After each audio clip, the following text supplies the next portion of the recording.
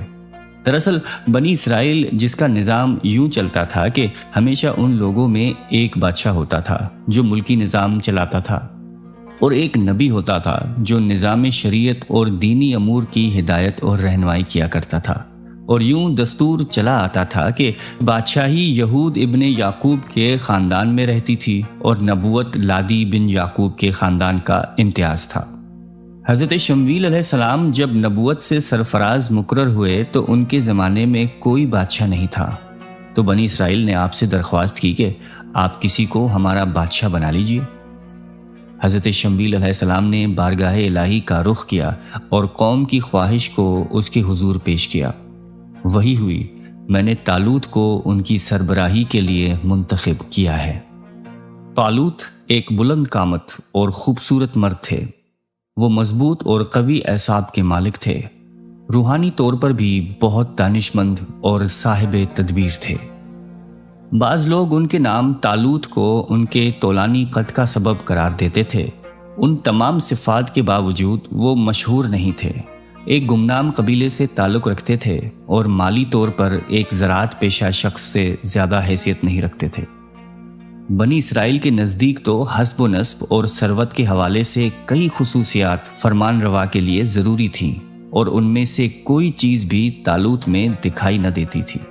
اس کے انتخاب پر وہ بہت حیران اور پریشان تھے، کیونکہ ان کے عقیدے کے برخلاف وہ نہ تو لادی کے اولاد میں سے تھے جن سے نبی ہوتے تھے، نہ یوسف اور یہودا کے خاندان سے جو حکمرانی کرتے تھے، بلکہ وہ بنیامین کے گمنام خاندان سے تھے، اور مالی طور پر بھی اتنے خوشحال نہیں تھے۔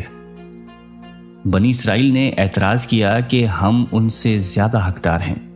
حضرت شمویل علیہ السلام نے جواب دیا کہ خدا نے اسے تم پر حکمرانی کی خاطر اس لیے چنا ہے کہ وہ دانائی اور مردانگی اور علم سے مالا مال ہے اور جسمانی طاقت کے لحاظ سے قوی اور صاحب قدرت ہے۔ اسی طرح قرآن نے قیادت کے لیے پیش کردہ ان شرائط کی نفی کر دی کیونکہ ان کی پیش کردہ دونوں شرائط میں سے کوئی بھی حقیقی امتیاز اور خصوصیت نہیں کہلائی جا سکتی تھی۔ آبا و اجداد کی شخصیت اور دولت و ثروت دونوں کوئی خاص امتیازی حیثیت نہیں رکھتی، لیکن علم و دانش اور جسمانی طاقت ذات میں داخل امتیازات اور خصوصیات بہت اعلیٰ مقام رکھتی ہیں۔ پھر بھی بنی اسرائیل نے کسی خدائی علامت یا نشانی کا مطالبہ کیا۔ حضرت شمویل علیہ السلام نے انہیں صندوق دوبارہ ملنے کی نشانی دی جو ان کے لیے سکون اور اطمینان کا باعث تھا۔ یہ وہی وقت تھا جب قوم عمالقہ نے پریشان ہو کر تابوت کو بیل پر سوار کروا کر اپنے شہر سے نکال دیا تھا اور فرشتے اسے بنی اسرائیل تک لے کر آئے تھے۔ تینوں مذاہب کا ہیکل و تابوت کو اہم سمجھنے کا نظریہ ان چیزوں سے واضح ہوتا ہے کہ یہودیوں کا یہ ماننا ہے کہ تابوت حضرت موسیٰ علیہ السلام کے دوبارہ ظاہر ہونے پر ان کے پاس آ جائے گا، اس کی وہ ہزاروں سال سے تلاش میں ہیں اور پھر ساری دنیا پر ان کی حکومت ہوگی۔ عیسائی یہ کہتے ہیں کہ یہ تابوت قیامت اور ظہور حضرت عیسیٰ علیہ السلام سے جڑا ہے اور یہ سب یروشلم میں ہوگا۔ مسلمانوں کا ایمان ہے کہ یہ قبلہ اول ہے اور تابوت لے کر امام مہدی ظاہر ہوں گے اور تمام مذاہب کی اغلاظ درست کر کے اسلام کا بول بالا کریں گے۔ ہیکل سلیمانی کے اندر ایک اور کمرہ نما عمارت بھی تعمیر کر دی گئی تھی جسے قدس کا نام دیا گیا تھا، جہاں ایک پردے کے پیچھے محراب تھی جس میں تابوت سکینہ کو رکھا گیا تھا۔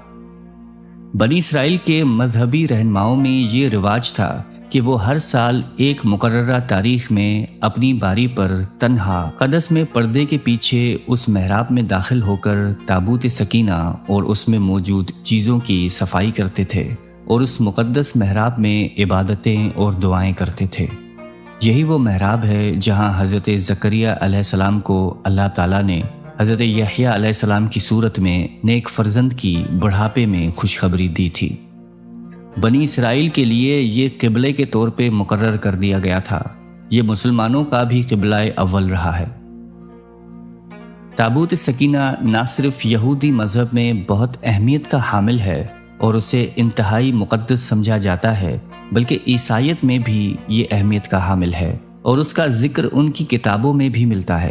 یہودیوں اور عیسائیوں کے نظریے کے مطابق تابوت سکینہ حضرت موسیٰ علیہ السلام نے خدا کے کہنے پر بنایا تھا اور اس میں وہ پتھر کی لوحیں لا کر رکھی تھیں جو ان کو خدا نے کوہ سینہ پر دی تھیں اور جن میں یہودی مذہب کی تعلیمات بیان کی گئی تھیں۔ یہ بہت مقدس تابوت شمار کیا جاتا تھا اور ہمیشہ مذہبی رہنما اس کو اٹھایا کرتے تھے اور اس کی حفاظت کے لیے فوج کا ایک دستہ بھی ہمیشہ ساتھ رہتا تھا۔ جب بنی اسرائیل کی بدعمالیاں پھر سے بہت زیادہ بڑھ گئیں تو ان پر خدا کی طرف سے یہ عذاب آیا کہ بخت نصر بابلی ایک کافر بادشاہ نے بہت بڑی فوج کے ساتھ بیت المقدس پہ حملہ کر دیا اور شہر کے 1,00,000 باشندوں کو قتل کر دیا، 1,00,000 کو ملک شام میں ادھر ادھر بکھیر کر آباد کر دیا اور 1,00,000 کو گرفتار کر کے لونڈی اور غلام بنا لیا۔ ان کے بعد اس کافر بادشاہ نے پورے شہر بیت المقدس کو توڑ پھوڑ کر مسمار کر دیا اور بالکل ویران بنا ڈالا۔ قوم عمالقہ کا ایک لڑکا ان کے بت نصر کے پاس لاوارث پڑا ہوا ملا۔ چونکہ اس کے باپ کا نام کسی کو معلوم نہیں تھا، اس لیے لوگوں نے اس کا نام بخت نصر یعنی نصر کا بیٹا رکھ دیا۔ خدا کی شان کہ یہ لڑکا بڑا ہو کر سلطنت بابل پر گورنر مقرر ہو گیا، پھر یہ خود